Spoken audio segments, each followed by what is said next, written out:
There you are. Wait, what are you doing? No, Mr. D&D builds. Whoa, how'd you get into my video? Well, you jumped into my video, figured I'd return the favor.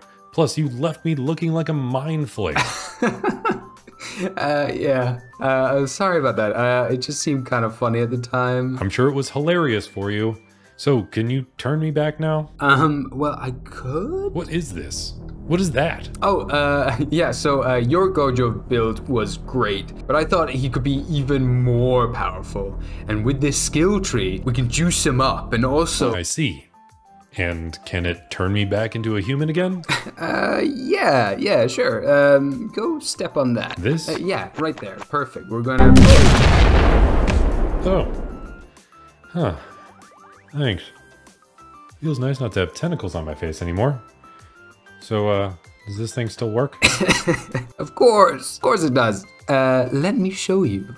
So, everybody loves the idea of making a pact with a questionable being, but not everybody wants to be a warlock, right? And even if you choose to be a warlock, there's never really a great risk to leveling up, nor are the abilities that you get particularly groundbreaking in any way. Obviously they can't due to balancing issues, etc. Steel's heavier than feathers. But taking inspiration from Jujutsu Kaisen, I have designed a skill tree that any player, regardless of class, can progress down as they level up throughout a campaign. But those looking for ultimate power must be willing to pay the ultimate price.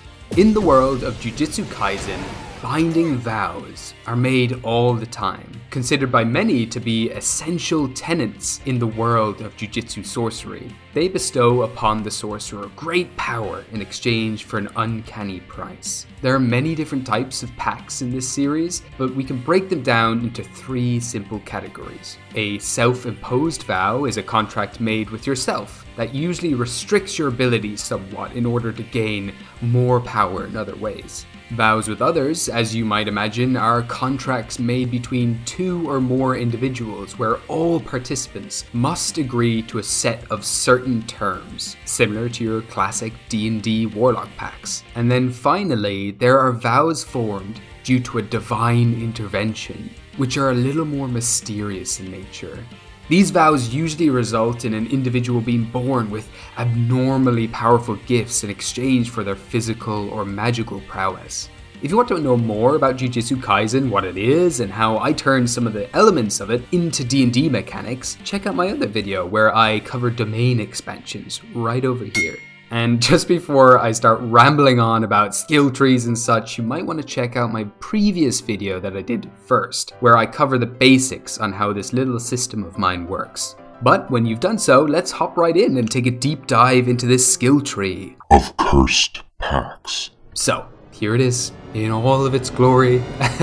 A series of branching paths leading to a variety of nodes that bestow the player with powerful boons in exchange for a grave sacrifice. To start gaining access to these cursed abilities, however, one must make a pact with a patron, powerful enough to bestow you with these abilities. Alternatively, you could take inspiration from Jujutsu Kaisen's binding vows, which I mentioned earlier, having your players make a pact with themselves, or perhaps they're born with these powers and see them as either a gift or a curse. Either way, when one takes up a cursed pact, they must pay a deposit, if you will. The player sacrifices something dear to them in order to access the skill tree itself and its abilities to come. The nature of this sacrifice varies from pact to pact, and some give very little back to the player during this initial initiation of a binding vow. This buy-in is your first step to committing to the vow, giving you a taste of other sacrifices yet to come.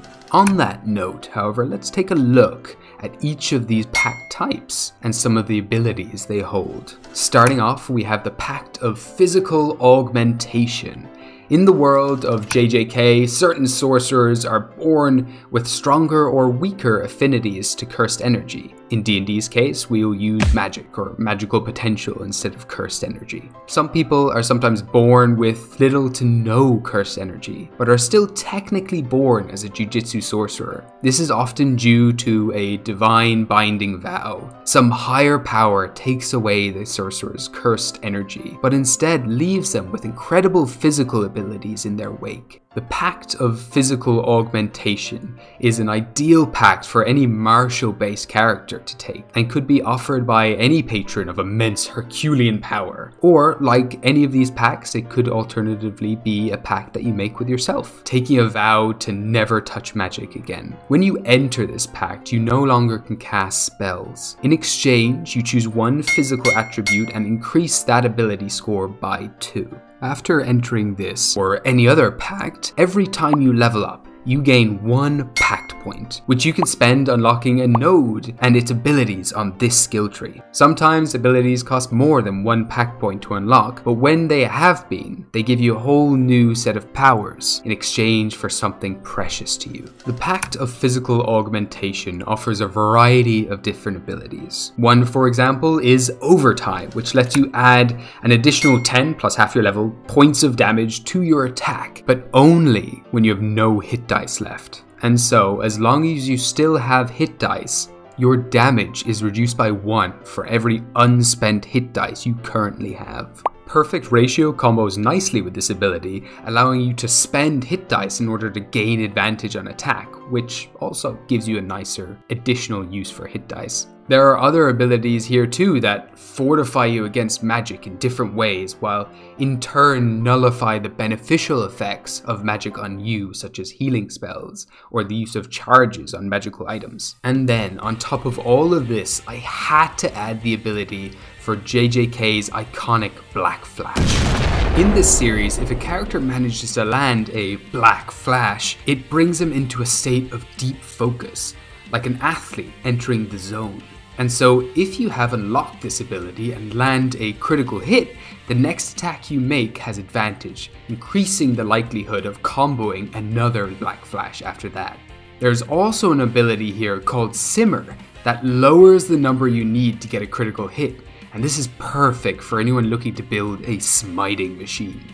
Moving on to the antithesis of this skill tree, we have the Pact of Arcane Affinity. Oppositely to the Pact of Physical Augmentation, this pact instead weakens your physical body in order to deepen your connection to magical energies. As you progress further down this path, your body will continue to deteriorate as your magical potential skyrockets. When you take on this pact, you add your proficiency bonus to all your spell damage, but one of your physical ability scores becomes 5.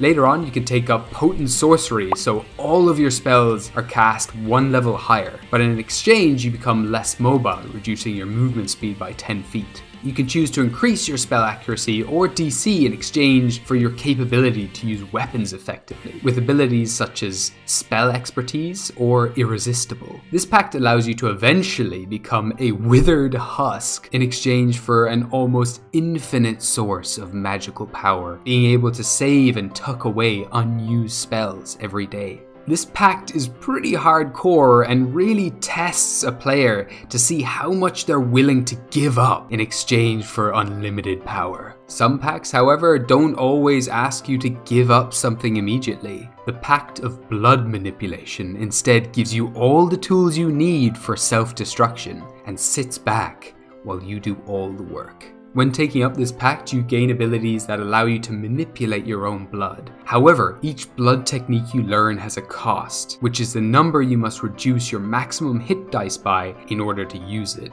And those hit points can't be healed and don't return until you take a long rest. How far you're willing to go is entirely up to you.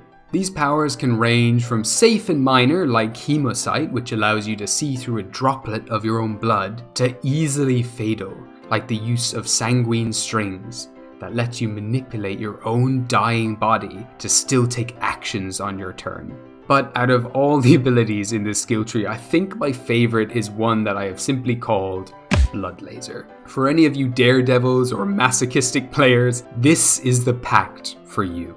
In Jujutsu Kaisen, I noticed there are a lot of sorcerers as well who can manipulate elements in different ways. We have that tree person, volcano head guy, wind witch, and fishman who... Why is he so buff? With the Primordial Pact, you choose what element you want to be associated with. Or maybe in some cases, the one giving you powers is, say, a storm elemental, in which case you're pretty limited to your choices. But when you decide your element from one of these cool little charts over here, you enter a Pokemon-like pact.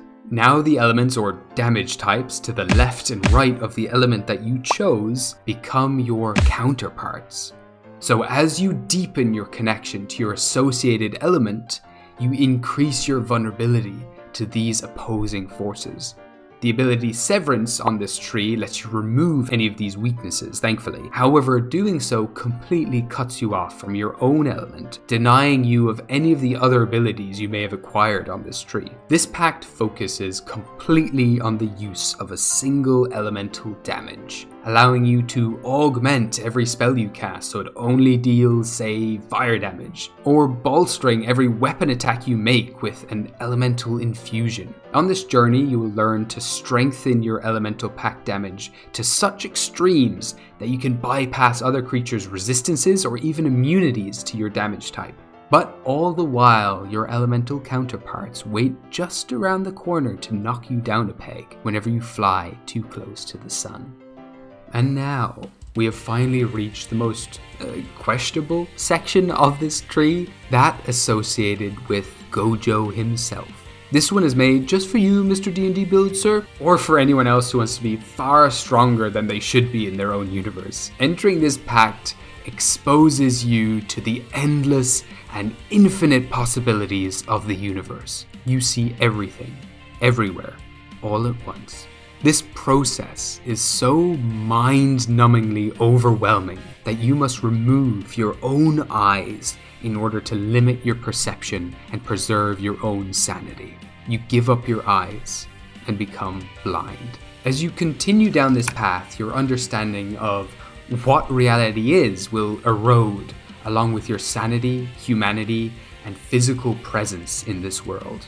You can take on this pact in many ways, just like any other pact. Perhaps your eyes were taken from you in order to protect you from all that you will begin to perceive. Or perhaps you clawed them out yourself in a moment of madness and pain. Either way, whenever you enter this pact, you become indefinitely blind and suffer the blindness condition unless you're using a limitless pact ability, which includes your domain expansion, which I will be talking about later. In return, ironically, you gain expertise in perception.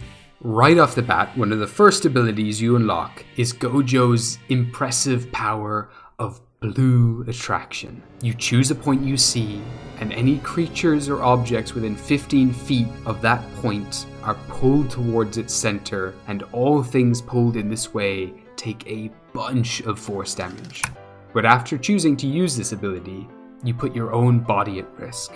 You make a Constitution saving throw, and if you fail, your Constitution score is reduced by 1. If it's reduced to 0, you die. But all lost Constitution is eventually returned after a long rest. Reposition lets you teleport around the place and boogie woogie.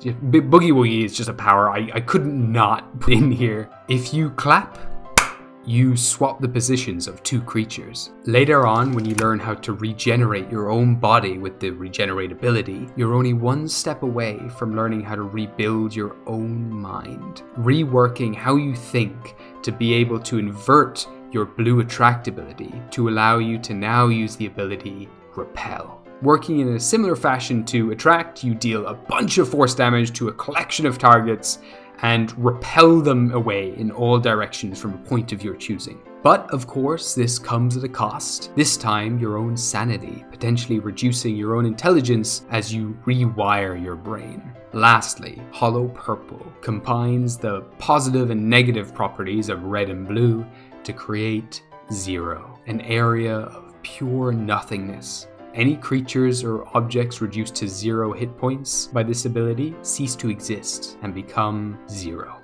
And there you have it, 5 wonderfully overpowered skill trees for you.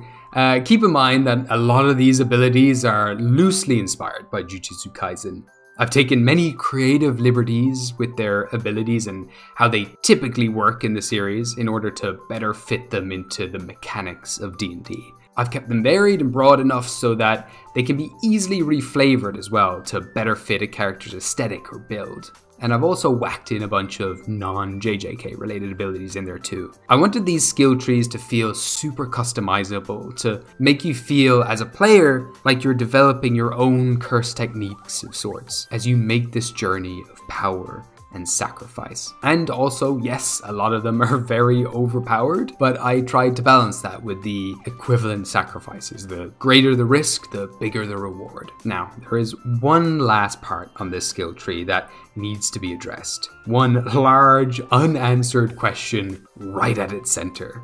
The ability to create your own domain expansion. Eventually, when you've come to the end of this pact but are still earning pact points, you'll be able to spend them on developing a custom domain expansion all of your own. As mentioned, I've made a video discussing how to use domain expansions in your games for non-player characters and creatures, but not one on how players might be able to use these abilities. And so, very soon, I will be following up this video with a whole new skill tree completely dedicated to the development of a domain expansion. You'll be able to evolve your domain expansion, adding new powers and abilities to it as you deepen your pact with a patron or your affinity with cursed energy. If this interests you, please consider subscribing so you don't miss that video when it comes out. The link to the rulings of this skill tree are in the description below as mentioned, but if you want the full PDF with the included hand-drawn skill tree that you've seen in this video,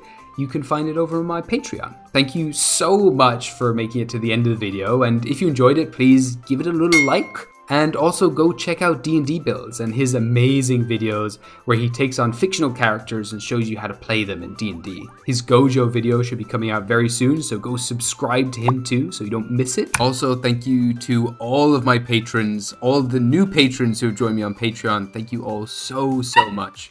Blue thanks you too. It's really incredible. I can't thank you enough. But for now, I'm going to love you and leave you and see you in the next video. Goodbye.